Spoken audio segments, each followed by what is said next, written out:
Mesdames et messieurs, chers auditeurs, auditrices, téléspectateurs et téléspectatrices, bonjour. Nous sommes présentement à l'église de Massage de la Grâce, le tabernacle El Rafa, où nous assistons à notre deuxième super dimanche tant attendu, qui a pour thème comment le salut vient mettre fin à l'influence des 3 M, c'est-à-dire la maladie, la malédiction et la mort prématurée dans tous les domaines de nos vies. Ce super dimanche initié par le pasteur Louis Emery qui fait intervenir un talk show ayant pour sous-thème comment naître de nouveau. Pour cela, nous procéderions à une séance de réponse aux questions. Alors, pour cela, nous procéderons à une séance de réponse aux questions. Laissez-moi vous présenter le plateau, c'est-à-dire les différents intervenants qui pourront nous édifier sur les questions liées au salut en Jésus-Christ. Alors, à ma gauche, nous avons l'évangéliste Emma Kenge. À ma droite, l'évangéliste Nadia Gary. À mes côtés, le pasteur Glenn. Et moi, votre humble présentatrice, Antonio Annette. Alors, nous ne pouvons parler du salut sans passer par la mort spirituelle, sans transition aucune. Évangéliste Emma, c'est quoi la mort spirituelle? Merci à l'évangéliste Annette qui a demandé la question sur l'interrogatoire. Alors, bonjour auditeurs et auditrices. Bonjour. À la question de savoir. Change de micro. À la question de savoir, qu'est-ce que le salut? La mort spirituelle. Qu'est-ce que la mort spirituelle pour moi? La mort spirituelle, c'est la séparation de l'âme de l'homme d'avec Dieu. Confère Genèse 2,17. C'est Dieu qui parle. Dieu dit à Adam, tu ne mangeras pas le fruit de l'arbre de la connaissance du bien et du mal. Car le jour où tu en mangeras, tes yeux s'ouvriront et tu mourras. Mesdames et messieurs, cette mort ne fait pas référence à la mort physique, mais par contre elle fait référence à la mort spirituelle. Bien qu'Adam fût mangé l'arbre de la connaissance du bien et du mal, la Bible dit Adam émettait bon nombre de choses, à savoir Adam tuait les animaux, Adam chassait, Adam se faisait confectionner les habits au corps de tête.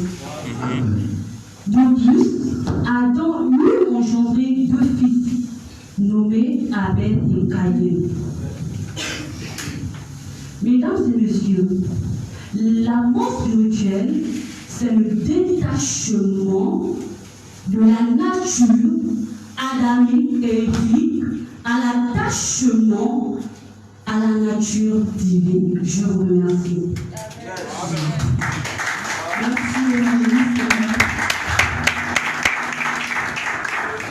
Alors, on dit que le Christ est venu pour nous sauver. Évangéliste Emma, c'est quoi le salut? Le salut.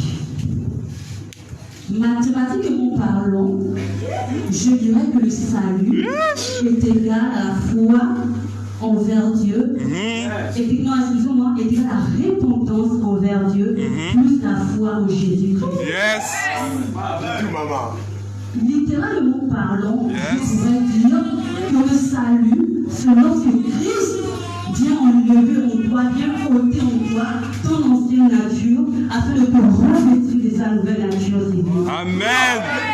Selon Corinthiens 2,17, la Bible dit, si quelqu'un est en Christ, il est une nouvelle créature. Les choses anciennes sont passées, voici que toutes choses sont devenues nouvelles. Amen. Le salut, étymologiquement parlant, le salut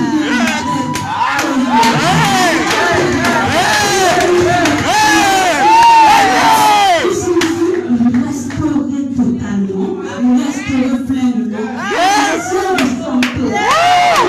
la satiété de personnes qui sont malades. Amen. Parce que Jésus a éradiqué votre maladie.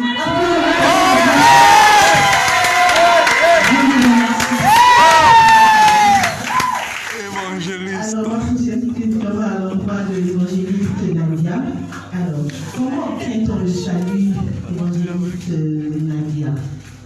d'avance, déjà, je vous remercie pour m'avoir accordé le privilège sur le petit canal de l'ambassade de la grâce. Je dirais comment on obtient le salut. On obtient le salut par le fait de croire en la parole de Dieu, qui n'est autre que Jésus-Christ de Nazareth. Et au sens biblique, vous pouvez croire avec moi dans le mot croire. Le mot croire au sens biblique a 5 significations. Nous pouvons le voir d'abord dans le Jean 3,16. Nous pouvons prendre Jean 3,16. La Bible déclare: car Dieu a tant aimé le monde qu'il a donné son Fils afin que quiconque croit en lui ne périsse point, mais qu'il ait la vie éternelle. Donc c'est déjà le fait de croire en Jésus-Christ nous donne la vie éternelle. Mais dans Jean 3,16, c'est dit au sens large. Mais que veut dire croire au sens particulier? Premièrement, le mot croire dans la Bible signifie entendre et comprendre la parole de Dieu. Vous pouvez le dire dans Matthieu chapitre 13, verset 23. Il dit: celui qui a reçu la semence dans la bonne terre, c'est celui qui entend la parole et la comprend. Deuxièmement, qu'est-ce que croire signifie au sens biblique? Croire veut dire recevoir la parole de Dieu dans le cœur. Nous pouvons le voir dans le livre de Jean, au chapitre 1 à son verset 12. La Bible dit: à tous ceux qui l'ont reçu, elle leur a donné le pouvoir de devenir enfants de Dieu. Troisièmement, qu'est-ce que croire veut dire? Croire veut dire tout simplement ouvrir le cœur. Mais qui ouvre le cœur de l'homme? C'est Dieu qui a la possibilité d'ouvrir le cœur de l'homme. Nous pouvons le voir dans le livre des Actes des Apôtres, chapitre 16, à son verset 14, l'histoire de Lydie. La Bible dit ceci: l'une d'elles, nommée Lydie, marchand de pauvre de la ville de Thyatire, était une femme craignant Dieu, et elle écoutait. Voici ce que la Bible dit: le Seigneur lui ouvrit le cœur, afin qu'elle soit attentive à ce que Paul disait. Quatrièmement, qu'est-ce que croire au sens biblique veut dire? Quatrièmement, croire veut dire accepter la parole de Dieu. La Bible dit dans Actes des Apôtres, chapitre 2, à son verset 41, ce qui suit: ceux qui acceptèrent sa parole furent sauvés. Et cinquièmement, qu'est-ce que croire veut dire? Croire veut dire entendre la parole de vérité. Parce que vous pouvez entendre une parole qui n'est pas la vérité. Amen. La Bible précise dans le livre d'Éphésiens, chapitre 1, à son verset 13. La Bible dit ceci: en lui, vous aussi, après avoir entendu la parole de vérité, en lui vous avez cru et vous avez été scellés du sang du Saint-Esprit.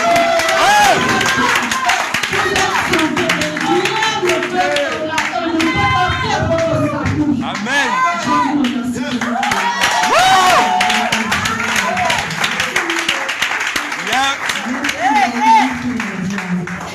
Alors, pasteur Guilhem, la question m'amène à savoir: peut-on perdre le salut après que nous l'ayons reçu? Merci pour la question, évangéliste. Vous savez, c'est toujours un réel plaisir pour moi de pouvoir partager le plateau avec des éminents et éminentes femmes de Dieu.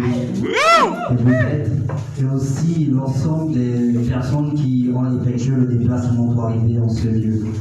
Comme ça, je vous bénis de toutes sortes de bénédictions célestes. Amen. En même temps, si vous ne repartirez pas d'ici sans pourtant obtenir ce pourquoi vous êtes venus. Amen. Amen. Amen. J'ai juste une question pour l'auditoire. Est-ce que vous avez apprêté vos calepins et vos stylos? C'est vrai? Ok. Donc, à la merveilleuse question qui m'a été posée, celle de pouvoir savoir est-ce que l'on peut perdre le salut après l'avoir obtenu. Très belle question. Mesdames et messieurs, j'ai une question. Est-ce que vous pouvez perdre votre ombre? Non. Vous ne pouvez pas perdre votre ombre. Entre autres, votre personne ne peut se détacher de votre ombre. Or, l'ombre peut avoir la connotation de l'origine spirituelle, mais ça laisse des traces physiques et visibles. Ok. Le salut est une question spirituelle avant d'être une question physique. Amen. Le salut est comme la bénédiction qui est d'abord spirituelle, après prend la forme physique, donc sa manifestation. Et la parole va nous dire quelque chose de spécifique, que l'auteur et le garant de ce salut est spirituel, vu qu'il cherche ceux-là même qui l'adoreront en esprit et en vérité. Dieu s'est défini comme étant esprit. Et toutes les bénédictions qui ont attrait à lui sont d'ordre spirituel ou encore en esprit. Le salut est compris. Et par conséquent, le salut a la même durée d'existence que celui qui est le garant et l'auteur de ce salut-là. Vu qu'on est tous d'accord là-dessus, le salut n'a pas de date de péremption. Le salut ne peut se perdre. Vu que Dieu lui-même ne peut se perdre, par conséquent, on ne peut pas perdre un salut qui ne peut pas se perdre. Amen. Le deuxième point, c'est que le salut est donc étant spirituel et qui vient habiter pas dans les personnes physiques, mais dans les personnes spirituelles que nous sommes. Ça fait à ce que nous devenons le salut qui est spirituel, selon que Galates chapitre 2 à partir du verset 20 nous le dit. Si je vis, ce n'est plus moi qui vis, mais c'est Christ qui vit en moi. Ça fait que je deviens le garant d'un salut qui est spirituel au même titre que Jésus. Alléluia. 1 Jean chapitre 4 à partir du verset 17, je termine par là, nous dit ceci, que tel Jésus est, tel nous sommes. Donc si Jésus est spirituel et que la bénédiction qui émane de lui est spirituelle, ça veut dire moi sur terre, je suis spirituel. Et la bénédiction que Dieu m'a donnée est spirituelle. Et que je suis dans ce monde, mais je n'appartiens pas à ce monde. C'est sur ce propos que j'ai terminé. Merci.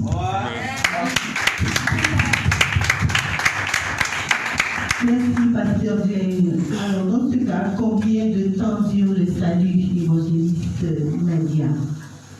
Le salut est intemporel. Le salut n'est pas limité par le temps. La Bible dit dans le livre d'Hébreux, au chapitre 5, verset 9. Et après avoir été élevé à la perfection, il est devenu pour tous ceux qui lui obéissent l'auteur d'un salut éternel, qui est Jésus-Christ. Aussi longtemps que Christ vit, le salut n'est pas temporel, il est illimité. Il est l'alpha et l'oméga. Le salut est illimité, il est pour toujours et à jamais. Merci, évangéliste Nadia. Alors, ma prochaine question se tourne auprès de l'évangéliste Emma. Alors, pour ne pas revenir sur la question, évangéliste Emma, nous devrions savoir s'il y a une catégorie ou encore des personnes qualifiées pour le salut. Y a-t-il des personnes qualifiées pour le salut, évangéliste Emma? À la question de savoir s'il y a des personnes qualifiées pour le salut, je dirais non. Pourquoi? Parce que le salut, c'est la capacité divine qui vient s'unir à la faiblesse de l'homme et fait de lui une nouvelle créature en Jésus-Christ. D'où la Bible dit dans Jean 3,5, il dit « Car Dieu a tant aimé le monde qu'il a envoyé son Fils unique, afin que quiconque croit en lui ne périsse point, mais qu'il ait la vie éternelle. » Mesdames et messieurs, Arimathon pose sur le mot quiconque. Quiconque signifie personne. Dieu ne fait acception de personne. Que tu sois marabout, féticheur, bruitiste, lesbienne, green, avorteuse, fumeur, tueur, Dieu t'aime. Il ne fait acception de personne. Lorsque je vais prendre Romains 3, 23, où la parole de Dieu dit « Tous ont péché et sont privés de la gloire de Dieu. » Lorsque Adam a péché, le monde était en Adam, d'où l'homme était en Adam. Mais lorsque Dieu, voulant une famille, il a dû sacrifier son seul fils afin que nous tous nous soyons ses fils. Je vous remercie. Merci, évangéliste Emma. Alors, pasteur Glenn, quelle différence faites-vous entre, quelle différence il y a entre la repentance et le salut? Alors, la différence entre la repentance de Jean-Baptiste et le salut, mesdames et messieurs, bien avant de vous montrer la différence qu'il y a, le distinguo, je m'en vais d'abord vous définir ou bien vous montrer qu'est-ce que l'on entend par le salut. Alors, le salut tire son origine du mot grec métanoïa, qui du grec vers le français veut simplement dire changement radical des pensées. Alors, ça c'est un bonus. La différence, le contraire alors de la repentance, qui procède du mot grec métanoïa, est par ailleurs la paranoïa. Alléluia. Et maintenant, la repentance, qui signifie un changement radical de pensée, ne peut nous garantir le salut, mais nous emmène vers le salut. Autrement dit, la repentance est un changement, non seulement des pensées, mais aussi la repentance, selon que 1 Pierre chapitre 3 à partir du verset 21 nous le dit, est une figure du baptême, mais qui ne emmène pas, sinon n'entraîne pas la purification de notre esprit. Amen. Ou encore de nos souillures. Qu'est-ce qui entraîne la purification de notre esprit, encore de notre souillure? C'est le salut. Alléluia.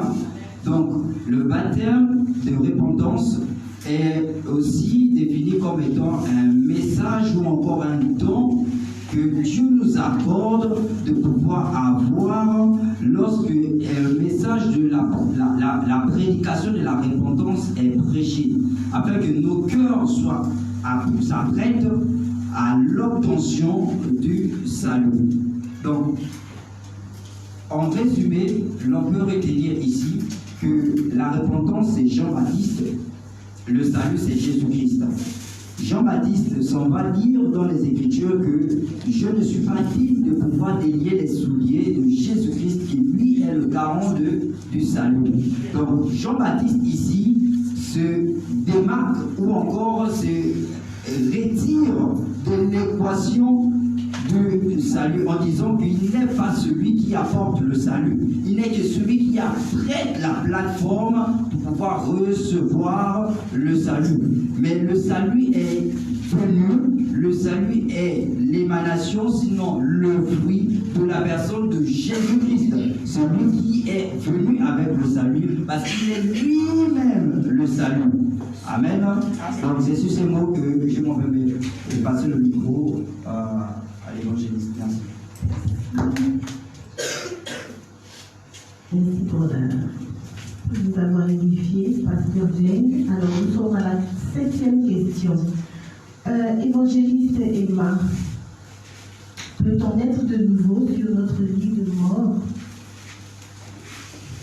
À la question de savoir si l'on peut naître de nouveau sur son lit de mort, je dirais oui. Pourquoi? Parce que la nouvelle naissance n'est pas conditionnée par un lieu, par une situation, par un espace, par le temps, par la durée. Amen. La nouvelle naissance est conditionnée par la personne de Jésus. Amen. D'où nous allons prendre Luc 23, verset 39 à 42. Je veux faire une petite histoire. C'est l'histoire de 3 types d'hommes. Il y a le croyant, il y a le soi-disant croyant, il y a le croyant et l'incrédule. L'incrédule va dire à Dieu, à Jésus, n'étais-tu pas le Christ, sauf toi-même? Le soi-disant croyant dira,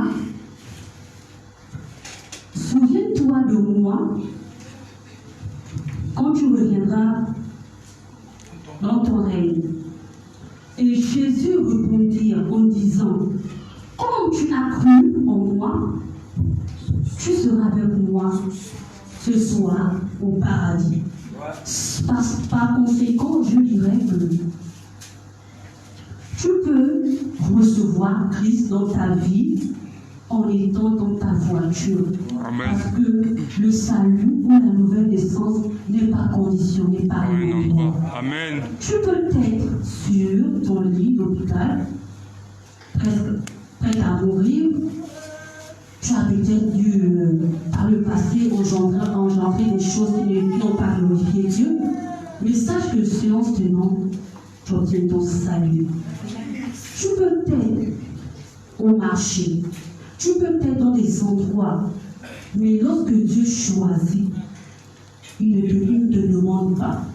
Il ne te pose pas la question de savoir où es-tu, Amen. que fais-tu, Amen.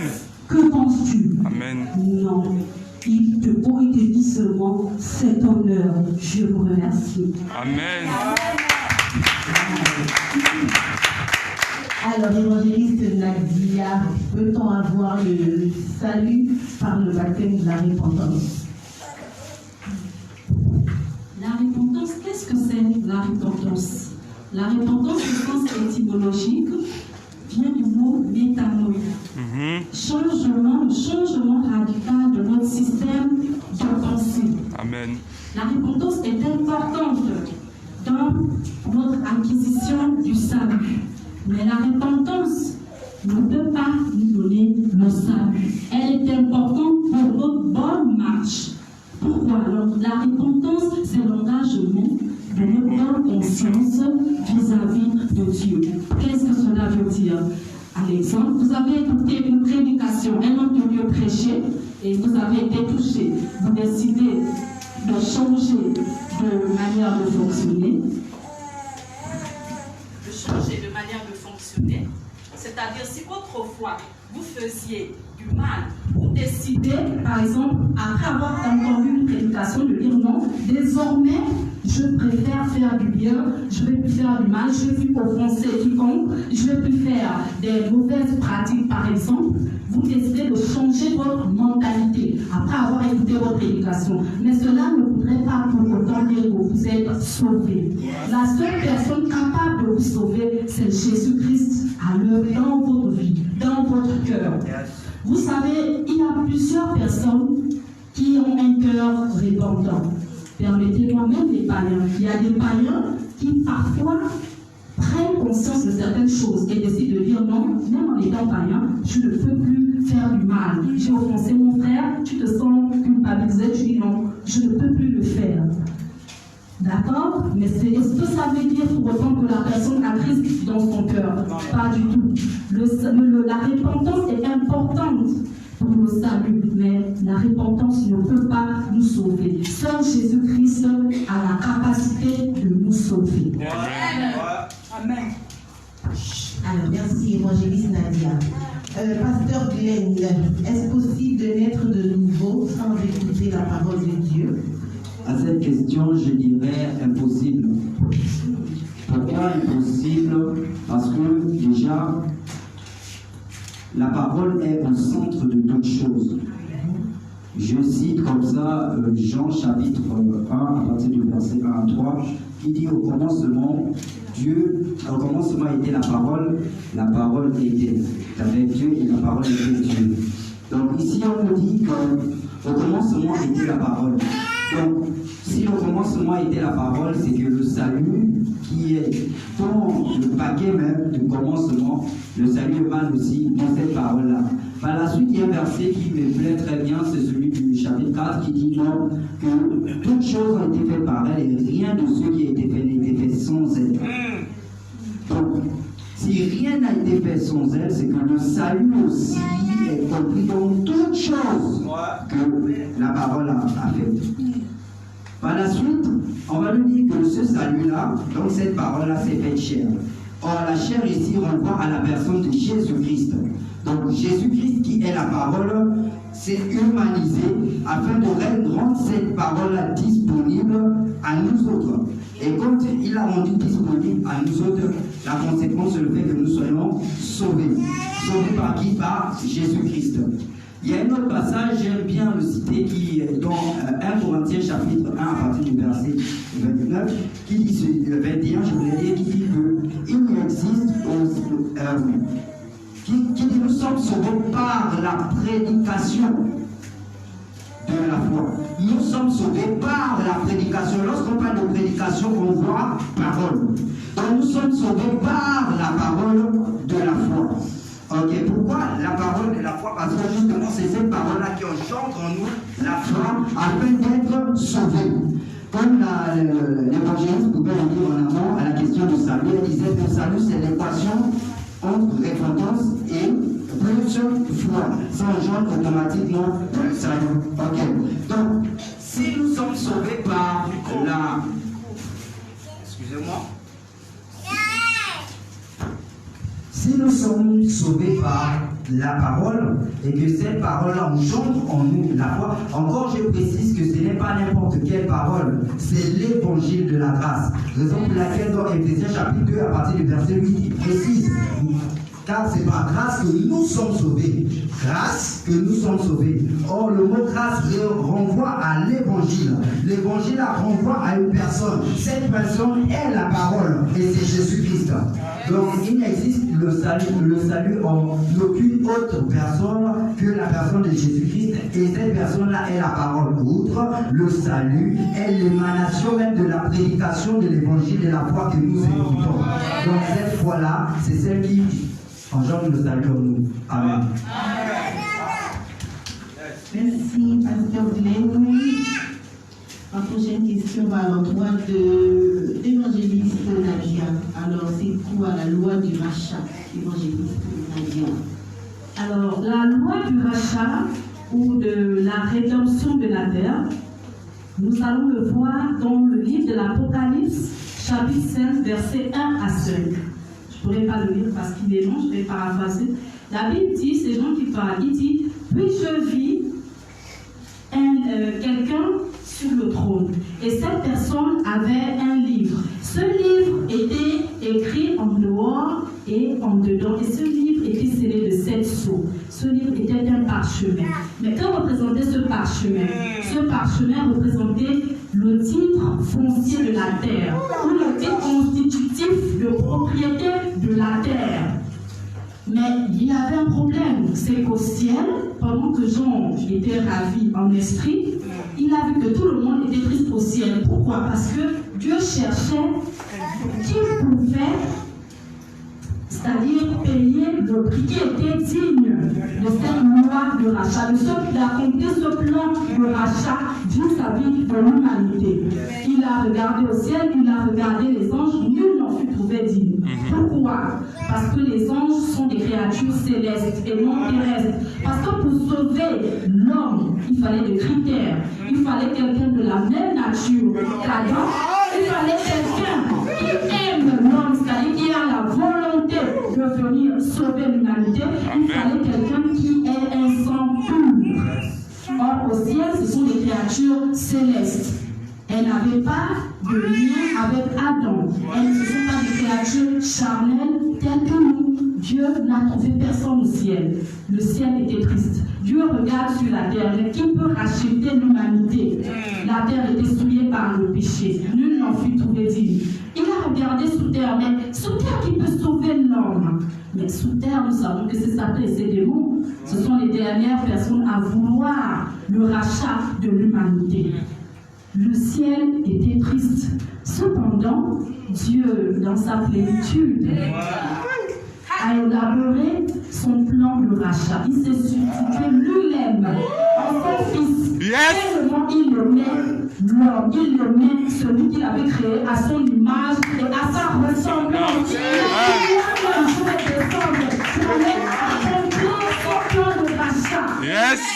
Pour la créature que j'aime tant. Comme il le dit au livre de Jean 3,16, Dieu a tant aimé le monde. Amen. C'est pourquoi le diable vient aider les jaloux de nous. Parce que quand il a chuté au ciel, personne n'a payé le prix pour lui. Amen.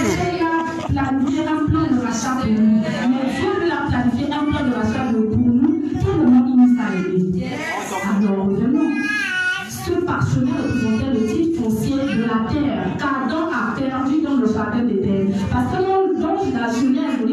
Genèse 2:17. Lorsque Dieu établit Adam sur la terre, il donne la domination à Adam. C'est-à-dire le titre foncier de la terre était avec Adam. Adam avait cette domination sur la terre. Il dominait sur les animaux, sur toutes choses. C'est lui qui donnait les noms, les animaux, c'est lui qui donnait les noms aux verdures, à tout. C'est-à-dire qu'il était Dieu sur terre comme Dieu était au ciel. Amen. Amen. Amen. Alors, lorsque le serpent vient séduire Ève et Adam, vous connaissez toute l'histoire, Adam a perdu le titre de propriété de la terre, le titre foncier de la terre. Dès qu'il a chuté, il a remis son titre de propriété à Satan. Et Satan est devenu le roi, le maître du monde, et Adam, malheureusement, est devenu le subalterne, donc l'esclave dans ce monde. Alors Dieu a vu ceci, ça fait mal au cœur de Dieu. Il dit non, ça ne peut pas continuer ainsi chez la mon plan de l'achat. Alors il envoie Jésus-Christ dans l'humanité pour sauver les êtres humains. Il est venu mourir, il a livré son sang en sacrifice pour que nous puissions devenir la justice de Dieu. Amen. Alors lorsqu'il meurt, la Bible dit dans le livre de Pierre, c'est un peu long, il est allé aux enfers. C'est-à-dire qu'il a triomphé des principautés. Amen. Hey! Hey! Alléluia! Amen. Hey! Je suis sûr que l'enfer ne vient pas pleurer ce jour comme il n'a jamais pleuré. Amen. Avec le titre de propriété. Et il est notre deuxième Adam. Par conséquent, en tant que né de nouveau, nous avons la domination. Et le premier Adam avait le commencement. Il nous a remis le parchemin pour dire désormais, en tant que nouvelle création, vous allez désormais régner dans ce monde, dominer dans ce monde, dominer.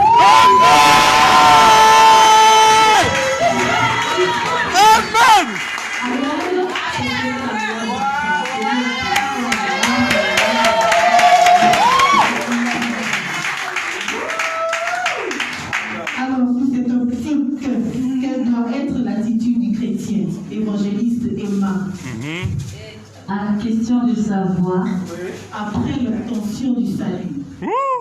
à la question de savoir que devient un chrétien après l'obtention du salut, ou, j'ajoute, ou la vision. On dit bien un chrétien. Que c'est qu'un chrétien? Un chrétien, c'est celui qui a reçu le syndrome de la nature divine dans son corps, dans son âme et dans son esprit. Yes. Premièrement, l'on parle de l'identité du chrétien. Une fois que tu es chrétien et que tu es assis dans cette salle, je voudrais que tu puisses donner l'acclamation.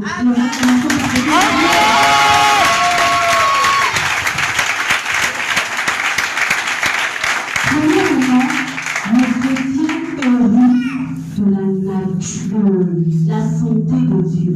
Nous allons prendre le Liban, Romains 6, verset 6, qui dit, sachant que notre vieil homme a été crucifié avec lui, afin que le corps du péché fût détruit, pour que nous ne soyons plus, pour que nous ne Soyons plus. esclaves du péché. Amen. Tu es esclave. Lorsque tu évites la santé de Dieu, sache que tu n'es plus esclave de tout le monde qui vit la société. Amen. Deuxièmement, le chrétien devient une nouvelle créature. D'où la parole de Dieu stipule dans 2 Corinthiens 5, 17, qui dit, si quelqu'un est en Christ, il est une nouvelle créature. Les choses anciennes sont passées, voici que toutes choses sont devenues nouvelles. Amen. Je te dis, mon frère, ma soeur, si tu sais que tu es en Christ, il ne dit pas que si tu étais, tu es le présent. Si tu sais que tu es en Christ, sache que tu es une nouvelle créature. Amen. Le mutisme des parents. Donc, il y avait des générations, il y avait des. Dans nos familles traditionnelles, Il y avait toujours des oui, soit on te laisse, ou bien on t'interdit, tu ne dois pas donner le sel, tu ne dois pas faire ceci, tu ne dois pas passer au milieu. Avec Dieu, tout ça c'est éradiqué. Amen. Tout ça c'est éradiqué. Avec Dieu, Amen. Amen. tu es plus que vainqueur. Ouais. Normalement, le chrétien ne peut pas tomber malade. Le chrétien ne peut pas tomber malade. Impossible. Donc, comme dit souvent mon frère, Punchline. un pasteur Glenn, je dis que si tu viens devant moi, tu me dis pas mal à la tête. La maladie là, on vend en pharmacie, c'est 1500, je ne prie pas pour toi. Parce que lorsque tu as un petit bobo, la parole de Dieu dit dans 1 Pierre 2, verset 4, je veux paraphraser, il dit, par ses mercissures, vous avez été guéris. J'ai été guéri depuis le jour qui est passé sur la croix. C'est ce jour-là que moi j'ai été guéri. Amen. Ce jour-là, ça c'est ton problème. Mais moi, c'est depuis ce jour-là que j'ai été guéri. Amen. La maladie ne fait pas partie de moi. Je peux avoir des symptômes. Je peux avoir une petite fièvre. Je ne dois pas proclamer dans mon corps, dans ma vie, que je suis malade. Je vous remercie.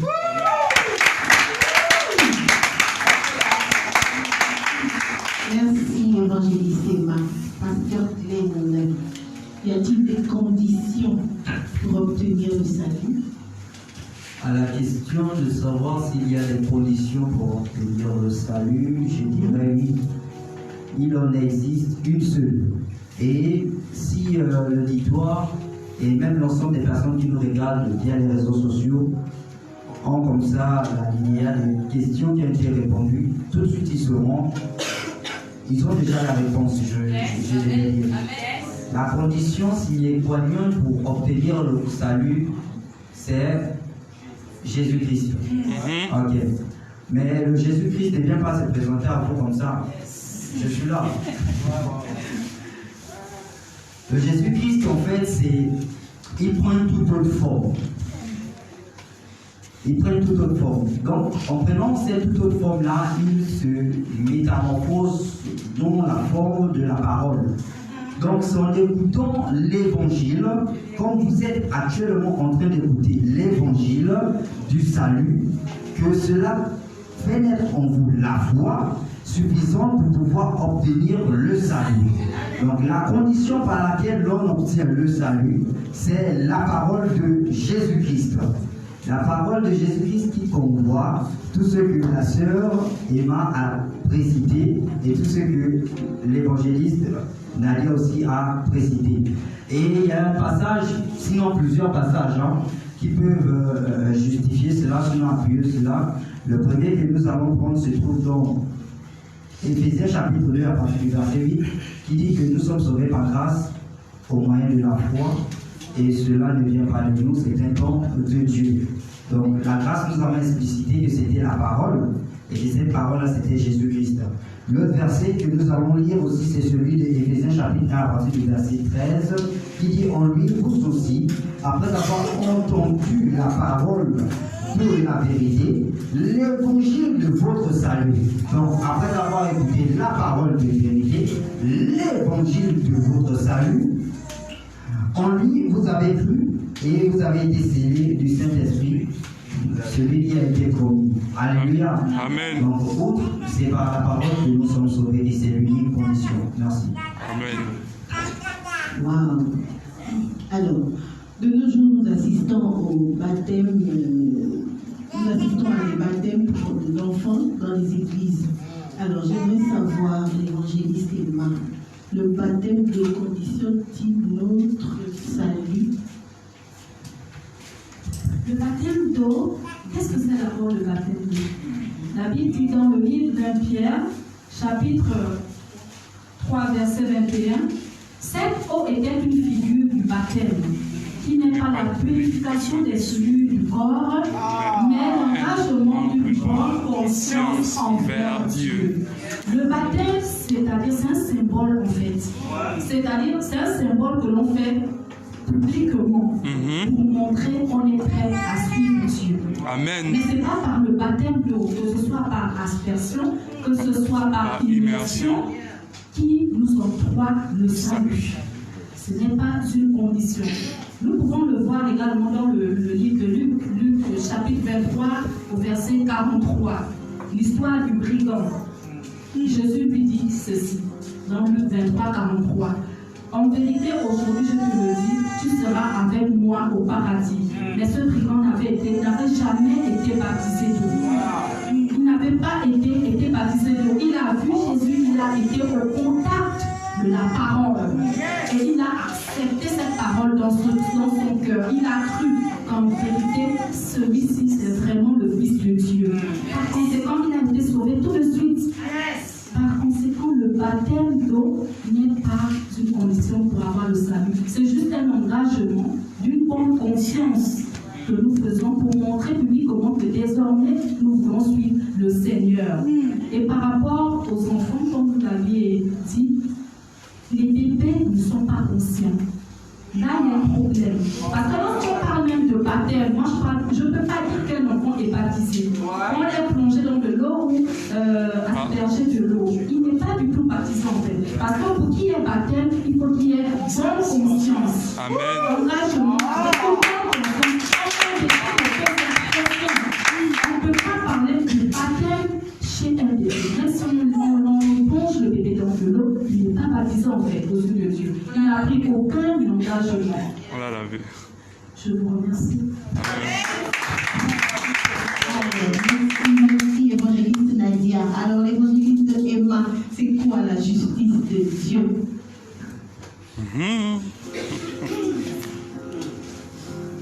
La justice de Dieu. Qu'est-ce que ça dit? Je dirais que la justice de Dieu, c'est la capacité divine qui vient s'unir à la faiblesse de l'homme et fait de lui une nouvelle créature. Amen. Afin que le diable ne puisse plus être au même diapason que lui. D'où la Bible dit dans 1 Jean 5, verset 4, que tous ceux qui sont nés de Dieu triomphent du monde. Amen. Que tous ceux qui sont nés de Dieu triomphent du monde. Mais qu'est-ce qui doit triompher du monde? Mon frère, ma foi, c'est ta foi. Amen. Deuxièmement, la justice de Dieu, c'est la nature de Dieu qui a été communiquée à ton esprit humainement créé. D'où la Bible dit dans 2 Corinthiens 5, 21. 2 Corinthiens 5, 21. Celui qui n'a point connu le péché, celui qui n'a point connu le péché, c'est Jésus. Celui qui n'a point connu le péché, Dieu, qui est le Père, lui a fait devenir péché, afin que toi et moi, nous soyons justice de Dieu. Amen. Il y a de cela 3 jours, avec le frère Tom à la maison, on a mis un MCT. C'était Just Meilleur. Elle me donne cette équation. Elle part, on veut conclure par là. La justice de Dieu est révélée par la foi, pour la foi et pour tous ceux qui croient en lui. Je vous remercie.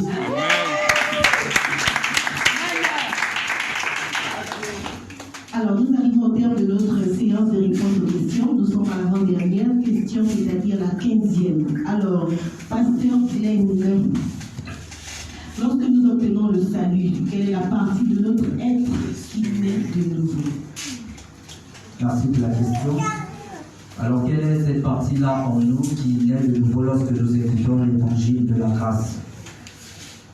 À la base, selon les courants philosophiques, il définissait l'homme comme étant tripartite, c'est-à-dire l'homme était composé de 3 parties. Et il était en même temps corps, il était en même temps âme et il était en même temps esprit. Mais Jésus-Christ, qui est l'essence de toute science, vient rectifier cette analogie-là. Amen. En disant que la philosophie ou encore la psychologie a fait fausse route sur cette définition-là. Et lui-même, il vient rectifier cette analogie en étant plus pragmatique, c'est-à-dire en étant lui-même l'exemple de ce qu'il pensait. C'est ainsi que nous pouvons voir Dieu se décomposer sur trois différentes formes. Nous avons la forme de Dieu le Père en création, la forme de Dieu le Fils en rédemption, la forme de Dieu le Saint-Esprit en régénération. Dans cette équation-là, Dieu s'est lui-même auto-justifié en disant s'il gardait trois dimensions, il allait plus tard justifier aux gens humains et créés pourquoi il ne les a pas comptés. C'est la raison pour laquelle il va additionner encore un quatrième être qui est la nouvelle créature en manifestation. Donc, de ces quatre êtres, quelle est la partie de notre corps, vu que nous sommes plus tripartites selon le courant philosophique, mais nous devenons Tridimensionnel. Amen. Quelle est la partie de notre être qui naît de nouveau? Bon, quand j'ai cité Dieu, vous allez m'excuser, quand j'ai cité Dieu, j'ai cité quatre différentes étapes. Quand je vais citer l'homme, je vais aussi citer quatre différentes étapes. L'homme devient tridimensionnel avec une quatrième partie en lui que je vais citer. L'homme est constitué d'un esprit premièrement, ensuite de l'âme et ensuite d'un corps. Et après, il y a l'environnement dans lequel cet individu-là réside, qui est la quatrième partie. Et donc, la partie de notre être qui naît de nouveau, ce n'est pas l'environnement. Vu que Dieu, dans le jardin d'Éden, avait un environnement qui était Éden, il s'est débarrassé d'Éden. La partie de notre être qui naît de nouveau, ce n'est pas notre corps. Vu que Dieu, dans le conseil supérieur de sa volonté suprême, a d'abord créé Adam avant de le former d'un corps. Amen. Oh. La partie de notre être qui naît de nouveau, ce n'est pas notre âme. Non. L'âme n'est que le socle, sinon le socle même de toutes les pensées. Yeah. Amen. Hey. C'est notre esprit. Yes. Comment seulement Dieu créa l'homme à son image Et à sa ressemblance. L'image renvoie au type même de Dieu. Yes. À la nature même de Dieu. Yes. C'est Dieu qui a été développé par ma soeur ici sur le plateau. Yes. Donc, en définitive, je vais vous 1 Thessaloniciens chapitre 5 à partir du verset 23 nous dit ceci. C'est l'apôtre Paul étant dans la plus haute forme de révélation que le Saint-Esprit pouvait lui instruire. Il dit que le Dieu de paix lui-même, je paraphrase d'abord, ce qui m'étonne dans ce verset, c'est qu'il n'a pas commencé par corps, il n'a pas commencé par âme, il a commencé par esprit. Donc le Dieu de paix lui-même vous sanctifie esprit. Premier diapason par lequel Dieu passe pour sauver ou renouveler l'être humain. Après il dit non, il va aussi sanctifier votre âme. L'âme qui est le socle de pensée qui a besoin de restauration. Par la suite, il dit il va aussi sauver notre corps. Le corps qui est une entité têtue qui a besoin de discipline. Et par la suite, il dit aussi, voilà, c'est maintenant de notre ressort. Il nous donne la responsabilité maintenant de restaurer, sauver, de renouveler notre environnement.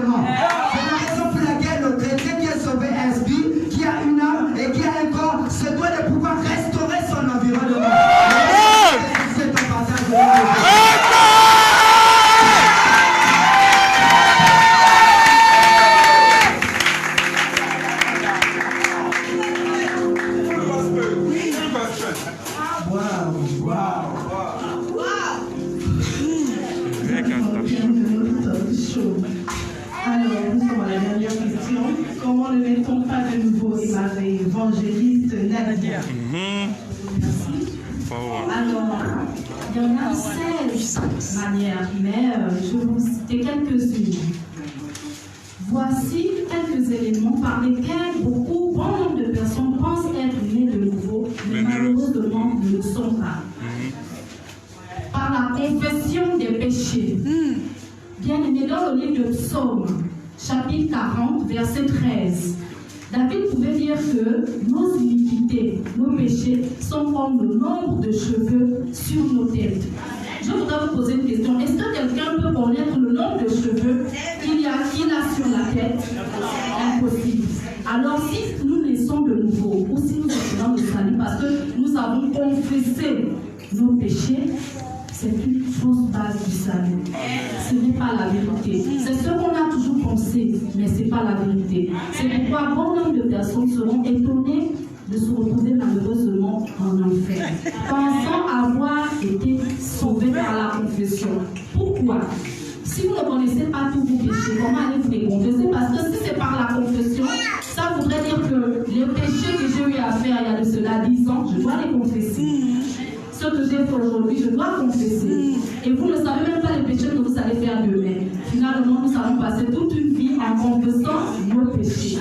Et finalement, ça ne va jamais terminer jusqu'à la mort. Par conséquent, confesser les péchés ne nous emmène pas au paradis. Confesser les péchés, ce n'est pas ce qui fait de nous des personnes nées de nouveau. C'est une fausse base du salut, c'est erroné.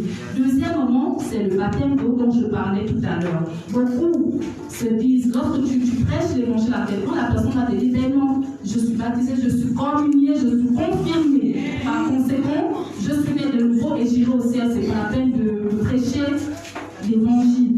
Mais malheureusement, nous avons vu dans 1 Pierre 3, 21 que cette honnête figure du baptême, qui n'est pas la purification des souillures du corps. Ça voudrait dire que le baptême d'eau, effectivement, est une fausse base de salut.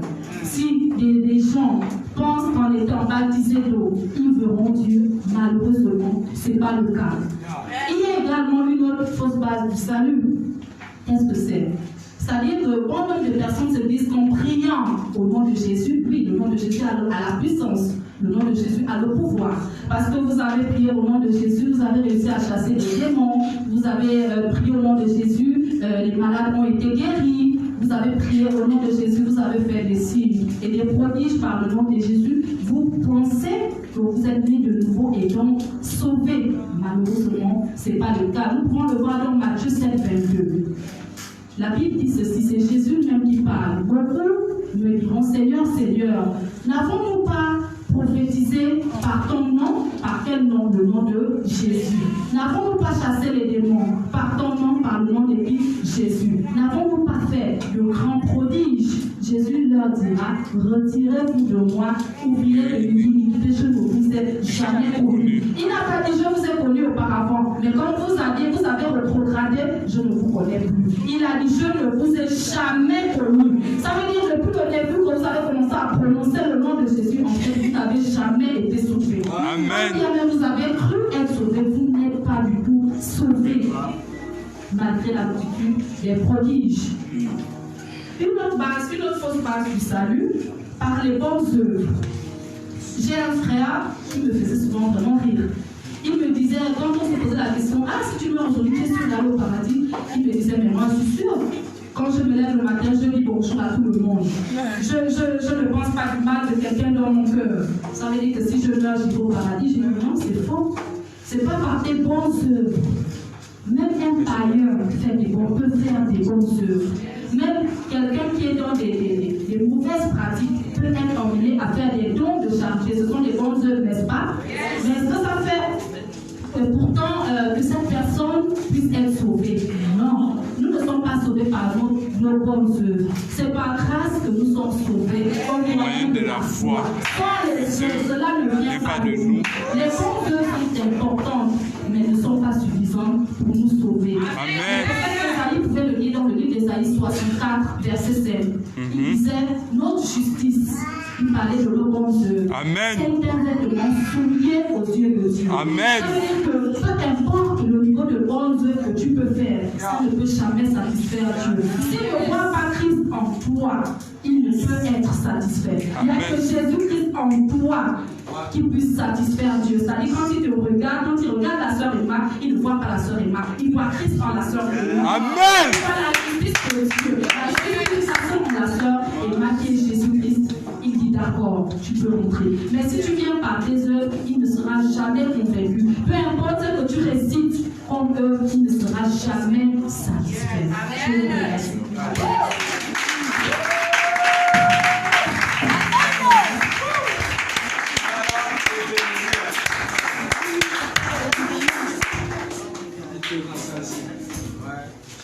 Mesdames et messieurs,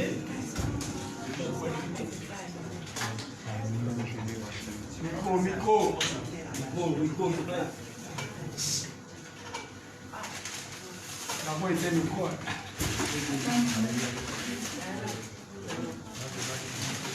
alors mesdames et messieurs, notre talk show tient à sa fin.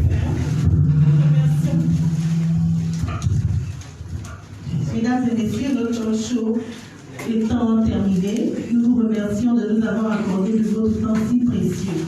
Nous espérons que par les vertus de la connaissance, ce talk show ait engendré le salut en vous. Que Dieu vous bénisse et que